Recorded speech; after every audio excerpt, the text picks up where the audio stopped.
Pendengar RRI dimanapun Anda berada, kita masih di sesi wawancara dengan topik selanjutnya untuk Anda. Sejumlah nakes di Flores dan juga Lembata ini belajar indeks layanan primer di Kabupaten ND melalui workshop replikasi kolaboratif Learning Adapting beberapa hari yang lalu. Untuk membahas soal ini pendengar RRI, kami sudah bersama Dr. Aries, Kadinkes dari Kabupaten ND. Ibu Dokter, selamat pagi. Selamat pagi Mbak Reli, salam sehat selalu. Terima kasih sudah selalu meluangkan waktu untuk RRI ND. Ya, sama-sama. Oke, Ibu Dokter, ini total berapa peserta yang ikut dalam kegiatan tersebut? Ya, jadi pesertanya itu ini Mm-mm. sedaratan Flores dengan Lembata dengan Alor. Oh, Jadi iya. yang diundang itu sebenarnya ini adalah acara yang diselenggarakan oleh Momentum. Ya, Momentum. Jadi yang diundang adalah Dinas Kesehatan dan juga puskesmas-puskesmas COE yang sudah binaan Momentum. COE itu Center of Excellence, di mana satu kabupaten itu diambil satu yang untuk pusat pembelajaran dari integrasi layanan primer yang dilakukan oleh salah satu puskesmas di satu kabupaten. Nah, kemarin sempat dibuka oleh PJ Bupati, dalam hal ini diwakili oleh Bapak PJ Sekda dan juga dari Momentum. Jadi dihadiri oleh Kepala Bidang Pelayanan Kesehatan Kabupaten yang ada di seluruh daratan Flores dan Alor dan Lembata, dan setelah kabit-kabit Yankes, Kesmas maupun beberapa puskesmas yang COE. Oke, berarti ini cukup banyak begitu yang hadir, Ibu Dokter ya? Ya, cukup lumayan banyak kemarin ya. Ya, dan ini menjadi tuan rumah begitu ya dalam penyelenggaraan kegiatan tersebut. Maksudnya dipilih begitu ya untuk menjadi tempat kegiatan tersebut, pelaksanaan kegiatan tersebut. Apa yang melatar belakangi pemilihan tempat ini, Bu Dokter, kira-kira? Iya, jadi kalau dilihat dari mungkin kita harus tahu dulu ya mungkin tentang ILP kali ya, Oke, supaya silakan agak Bu Dokter. nyambung ya. Jadi integrasi layanan primer ini memang merupakan transformasi kesehatan di bidang kesehatan primer ya. Jadi kita ini mau memangkas atau melihat dari hulu kesehatan gitu. Jadi nanti yang puskesmas kemarin hanya puskesmas sebagai senternya, kemudian ada pustu, ada posyandu, yang terakhir kan posyandu yang menjangkau RT RW di situ. Jadi untuk pemantauan wilayah setempat, posyandu ini kita perkuat betul dengan ILP. Kalau dulu mungkin kita pernah mendengar posyandu lansia, posyandu remaja, balita. Nah, sekarang sudah tidak boleh lagi. Jadi posyandu itu integrasi layanan primer. Dia harus bisa melayani satu siklus hidup. Jadi dari ibu hamil dia bisa melayani, kemudian melahirkan harus bisa, kemudian balita, ibu hamil, balita ya, bukan melahirkan ya, minta maaf, bukan posyandu yang melahirkan. Dari ibu hamil, balita, remaja, kemudian usia produktif dan lansia, semua harus bisa diperiksa ataupun dilayani di posyandu. Jadi itu yang sekarang yang kita gerakkan ILP, dan nantinya 100% harus semua posyandu harus bukan menurut lansia segala macam, tetapi harus satu siklus hidup. Iya, tapi ini memang berat sekali karena kita perlu SDM yang otomatis, yang kompeten ya. SDM di sini masalahnya bukan hanya nakes. Kalau kita bicara posyandu berarti kader posyandu. Nah, kader posyandu ini nggak boleh lagi 1-2 orang, tetapi paling nggak 5 orang. Dan yang paling berat lagi adalah dia harus menguasai 25 kompetensi. Nah, itu susah sekali ya, artinya bukan nakes tapi harus menguasai 25 kompetensi. Dan ini harus benar-benar, kalau kita menerapkan ILP ini, integrasi layanan primer, berarti kita harus punya SDM yang bagus, sarana prasarana yang bagus. Jadi memang terasa berat ya. Cuma kita berusaha itu, dan di ND sendiri integrasi layanan primer itu setelah dicanangkan tanggal 31 Agustus 2023, ada kesepakatan yang ditandatangani oleh 3 kementerian, Menteri Kesehatan, Menteri Desa, Menteri Pembangunan Daerah Tertinggal dan Transmigrasi. Ini mereka karena begini Mbak, di integrasi layanan primer di Posyandu ini bukan hanya dibutuhkan kesehatan, dinas kesehatan artinya. Karena di situ kader Posyandu itu di desa itu dia memakai dana desa. Jadi kolaborasi dengan PMD dalam hal ini kepala desa ya, pemerintah desa. Itu penting sekali kalau di kota ya, kelurahan. Itu penting sekali. Jadi kita nggak bisa sendirian, Menteri Dalam Negeri. Jadi memang Menkes ini kolaborasi di 3 kementerian itu sehingga nanti ILP ini benar-benar bisa dilakukan dengan baik begitu. Kalau kita memantau sampai RT RW berarti pemantauan wilayah setempat itu makin PWS-nya makin bagus ya. Jadi semua orang itu dari hulu sudah dicegah untuk menjadi sakit. Itu tujuannya. Nah, di ND sendiri pada ini kita ada memang USAID momentum ini kalau dulu kan pendampingan penurunan angka kematian ibu dan bayi. Tapi kalau sekarang ini USAID momentum ini konsentrasi di pendampingan atau untuk bimbingan kepada ILP. Dan kebetulan memang aktif sekali kalau yang ada di sini Dr. Henyo ya sebagai senior programnya, kemudian juga Pak John Ire. Nah, itu sangat aktif sekali membimbing ND ini Pak John Ire. Ini saya terima kasih sekali.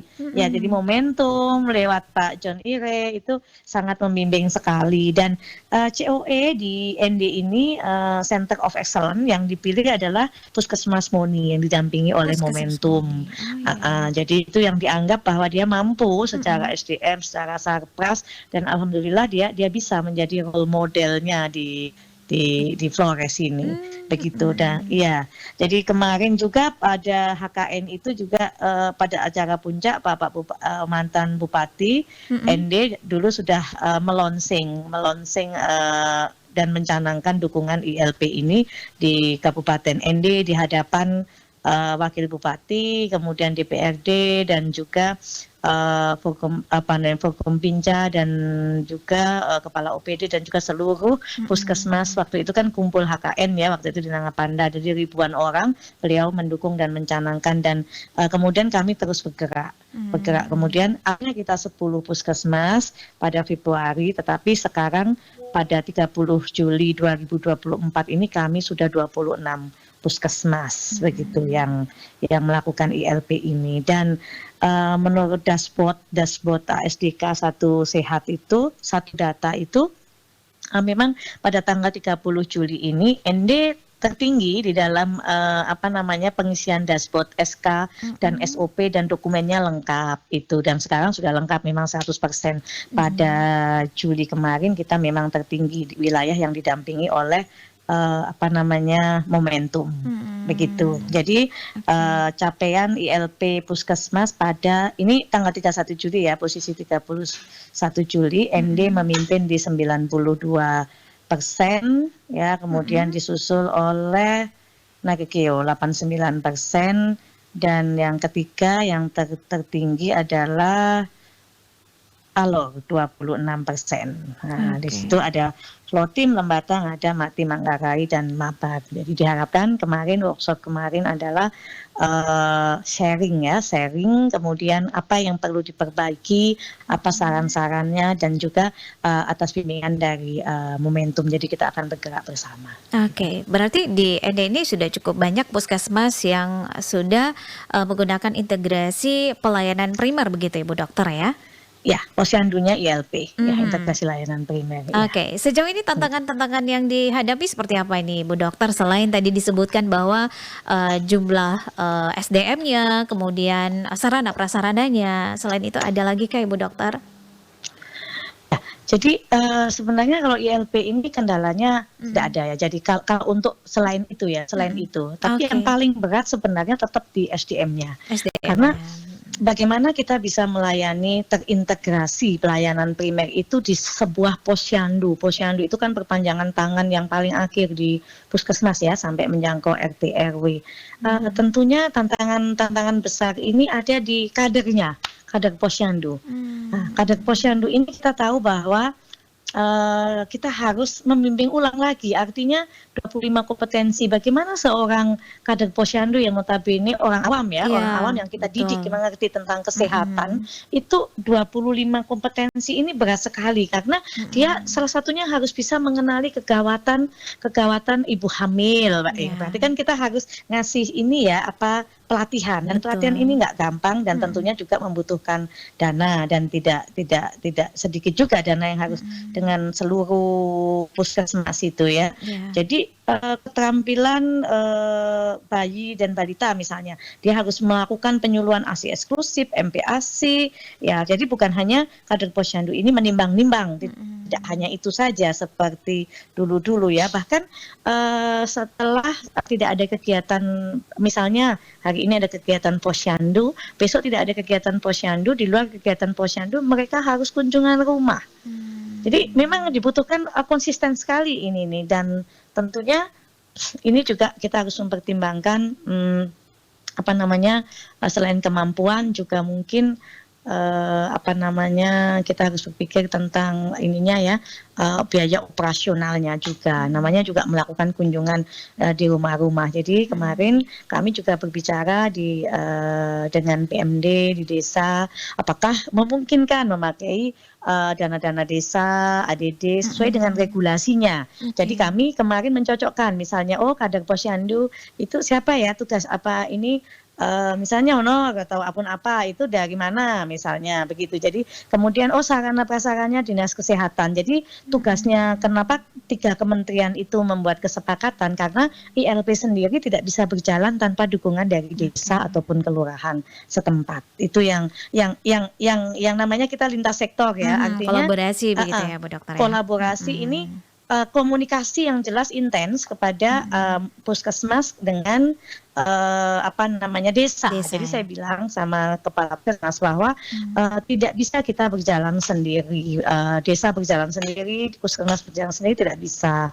Jadi PMT saja salah satu contoh PMT. Di desa ada PMT pemberian makanan tambahan, kemudian Mhm. di puskesmas dengan melewati dana BOK itu juga ada PMT. Nah, ini kita harus mengatur nih jadwalnya nih, Mhm. sasarannya, jadwalnya jangan sampai Januari sampai misalnya 30 hari, Januari sampai Maret, puskesmas kasih, terus pendobelan lagi dengan desa. Nah ini Iya, betul. kolaborasi ini juga sebenarnya sepele ya, kalau kita bilang sepele Mhm. kayaknya gampang banget, tapi karena semua sibuk, kepala desa sibuk, PKK juga sibuk, karena ini yang Mhm. melakukan PMT ini adalah PKK. Di Oh desa dengan iya. PKK, puskesmas juga yang melakukan adalah PKK. Jadi memang juknisnya begitu. Jadi tabrakan ya, kayak Mhm. tahun kemarin memang akhirnya kisruh, dinas kesehatan akhirnya tempuk dengan misalnya kelurahan ataupun jadwal dari desa. Akhirnya Mhm. salah satu mengalah, mundur lagi satunya. Jadi hal itu Mmm, yang terus kita mhm. tata. Jadi kolaborasi ini memang tantangan juga bagi kita ya. Dan Mhm. juga terus terang memang ini membutuhkan dana besar ya, pelatihan-pelatihan Iya, kader posyandu. Itu betul. kemarin kami, masalahnya Mhm. pelatihan sekarang kita juga harus mendatangkan dari Bapelkes. Bapelkes dan Bapelkes ini juga mempunyai keterbatasan di Kupang, itu mempunyai Mhm. keterbatasan SDM. Jadi sementara Bapelkes ini pelatihannya semua Kupang. Nah, itu kan sekali bagi kami, bagaimana dengan tiketnya segala macam. Dan pelatihan kader posyandu itu kemarin untuk yang pertama ke Kupang itu sudah kami jalankan. Yang ke Mmm. Kupang itu waktu awal-awal di ND kami sudah jalankan. Mhm. Itu sudah kita jalankan dan itu juga terus terang memang butuh anggaran yang sangat besar karena tiket sekarang juga lumayan harganya, jadi kalau satu orang sudah berapa. Kemudian itu Mhm. yang menjadi tantangan selain sarana prasarana, Oke. begitu. Mhm. Dan Ibu Dokter ini sebelum kita akhiri apa yang menjadi harapan Anda, pesan Anda terkait dengan, ILP ya, Integrasi Pelayanan Primer di Kabupaten ND? Ya, saya berharap pesan saya semoga masyarakat mendengarkan sosialisasi ini dan juga masyarakat tahu bahwa posyandu itu nantinya akan melayani dengan integrasi layanan primer, artinya semua bisa dilayani di situ, tidak terkotak-kotak lagi menjadi posyandu lansia dan posyandu remaja, sehingga mereka tidak perlu menunggu kalaupun sakit. Dari berbagai siklus hidup ini semua bisa dilayani, begitu. Oke, Bu Jadi Dokter. keaktifan peserta datang. Ya. Oke, terima kasih Bu Dokter untuk waktunya dengan RRI. Sukses terus, salam hangat dari kawasan Jalan Dira nomor 1 ND. Ya, salam sehat. Suka dirimu, inginkan dirimu,